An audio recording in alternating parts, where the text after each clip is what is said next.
Hello, I am the Dark Fae, and welcome back to Confessions of a First-Time Dungeon Master. As always, if you missed the last session, I'll put a link to it for you up in the corner over here. You can go watch it and catch up on what you missed, and then come back here to find out what happened next.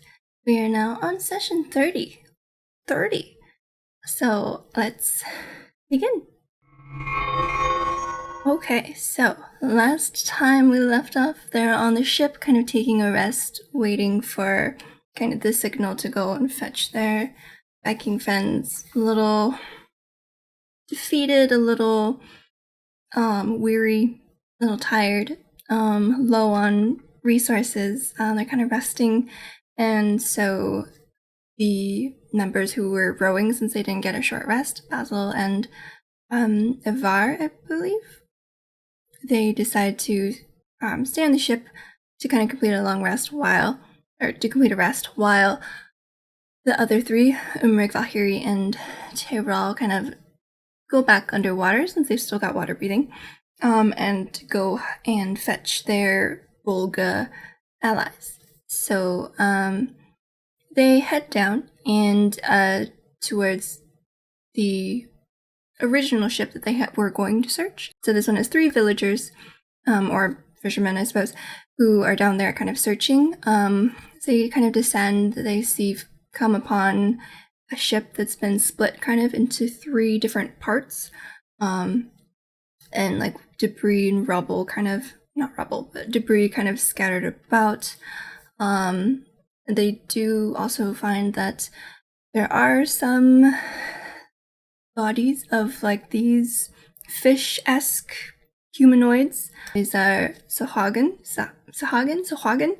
but these kind of like shark-like humanoid entities that do have like a culture and a home underneath the ocean, and have been kind of keeping an eye on the ship since they have kind of been looting this over the course of the months that had passed when the Dragon Eel had originally sunk them. So a lot of the treasure that was originally on board had been taken by the Sahagin, but there's still some things to be gleaned that I keep saying the Vikings, they're essentially Vikings, could glean, but basically the three of them kind of swim into the aftermath of what had happened. They mentioned that they had been attacked by what seemed like a scouting party that had been keeping an eye on the ship. Maybe one did get away, kind of swimming possibly in the direction of the second wreck. And so they're kind of a bit concerned and want to get there as soon as possible to make sure that the Earl and the other group is okay. So while they're working on getting what they've collected into like this net that they're going to bring up, some of them do go and investigate a little bit. But here you cast Detect Magic. You kind of search around for anything. Volga's not known terribly for their magical items, but in the top ship, actually where the captain's quarters are, there are a few magical pings that are kind of behind the captain's quarters doors that has been kind of like wedged shut with like a piece of the mast. And originally when I had planned this, I had thought that the treasure hunting and the Sahagin kind of encounter would happen first, and then the encounter in the cave, and it would basically then lead to the encounter in the cave, but then it kind of reversed, so it was kind of interesting. And even though it's like now like kind of late in the day, I didn't want them to like miss out on being able to like find some stuff, so that I had like some small kind of skill challenges for them to do, so that they could feel like that they were investigating and finding stuff that the villagers probably hadn't found. So after some strength checks, they were able to kind of unwedge the mast and kind of move it from the door, and the door is kind of bowed inward and kind of broken from the impact. So they kind of enter the captain's quarters. Magical ping is kind of coming from the desk, I say. And basically in one of the cabinets on the right side of the desk, which is locked, there is some sort of a magical glow. So They don't have lockpicking skills. There's no token rogue. So, try breaking it open. It doesn't quite work. Eventually, they're able to kind of pry off the hinges with some strength checks. They get it open, and then there is a small, kind of locked, like nicely carved wooden crate. Again, no lockpicks, but I think they kind of slide a dagger in between and kind of pry it open. And inside are 2 potions. They don't know what the potions are yet, but kind of describing it, I think those who are more familiar with D&D in the party kind of know. One is a potion of giant strength. I believe it's giant strength for strength of 21. And then a potion of clairvoyance, which is a yellow potion with like an eyeball in it.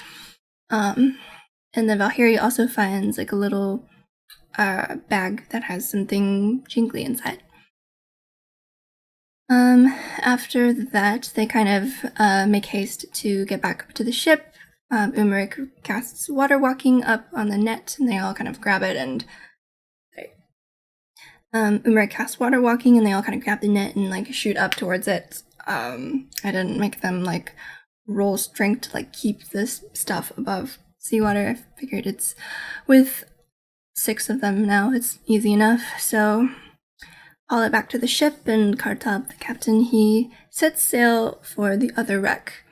It takes a couple hours, it's a few miles out before they kind of come upon the ship, and then once again, but actually, during the time that Valkyrie, Umeric, and Tevral were diving, Basil and Ivar, they wanted to do a little bit of like kind of self-reflection and kind of rechecking some of the lore that they had. So a gentle nudge from me that like, hey, we've got this lore, maybe look at it again, could be helpful. Because I had typed it out for them since it was a lot to lore dump, and I think one of them wasn't in the session when this particular lore was being given. So kind of went through some of the books that they had gotten from Ferney about Wistria and like potential creepy orbs that might have to do with her power or something like that. They kind of revisit a lot of like the fact that there are multiple actually of these orbs, probably, and there are probably 6 of them. There's, see if I remember, 1 not quite dead, 1 frozen, 1 drowned, 1 among the corrupted trees, 1 bred by mother, and 1 kept by a lover. So he kind of gathers that this orb might be the drowned one. And they kind of discuss a little bit about whether this is something that they want to pursue, or if this is like what it could mean, honestly, if breaking these things. I think so far they believe it's tied to Wistria, definitely. They also kind of know from the journal of the acolyte of Wistria that the disciples and zealots of Wistria are looking to guard these things, so it might be that Wistria herself does not want these broken. So they basically kind of revisit a lot of that when everyone else comes up on the ship, discuss a little bit on the way over as to whether they should go back. General consensus was probably not. They're probably A, kind of on a timeline to meet with Ferney, and B, they got a little bit wrecked, so I don't think they're eager to go back and try again, but they figure they can save it for later, even though it is a little out of the way, but not too bad if they can charter a ship. And so then they reach the second wreck, dive down again, kind of a similar thing has happened. There are kind of Sahagan bodies. A couple of the crewmates are injured right now. Under the water is the Earl, his wife, and 2 crew members, one who is injured and one who is kind of pinned underneath a beam. So Tyrell, Valkyrie, they go and kind of help unpin the poor guy, and as they're doing that, more Sahagan come. I was originally not really planning another encounter, but timeline-wise, and then having the scout kind of leave to report back to his colony, basically, and then come back with like a great risk. So basically, I think it's a shark that first comes out and attacks Umric, who's kind of keeping an eye out for any potential threats, but he rolls really poorly. He rolls like I think like a 9, 8 or 9, something like that. So he doesn't see the shark or the Sahagin until they're like 30 feet away or so. So basically this encounter was I kind of actually did it just like a vanilla run. I didn't really do modifications except to scale up did I even scale it up? I don't think I did. But a vanilla run basically of a Sahagin Baron, a Sahagin Deep Diver, 3 just like normal Sahagin, and then 2 sharks, which is kind of a lot now that I'm thinking of it, but they, since the whole party went this time, so 5 of them, and then plus Nyota and Mengior seemed pretty even. So combat kind of starts. The Deep Diver has an interesting effect where it's kind of like an anglerfish light, and it can use it to like magically create a pulse of light that people need to succeed on a wisdom save or just stare at the light and be incapacitated. So it actually was able to do that twice, and it caught a lot of the people. Valkyrie summoned giant seahorses and later lamented that they weren't sharks, but the seahorses got caught by the light both turns, and then she lost concentration, so that was a little bit disappointing on her end. But eventually they're able to kill both the Deep Diver and then several of the small ones, and I think 1 shark. And at that point, the Baron and one of the little ones kind of swims away. Umric is able to kind of finish off the Baron from a distance with just a cantrip because he had like 4 hit points left.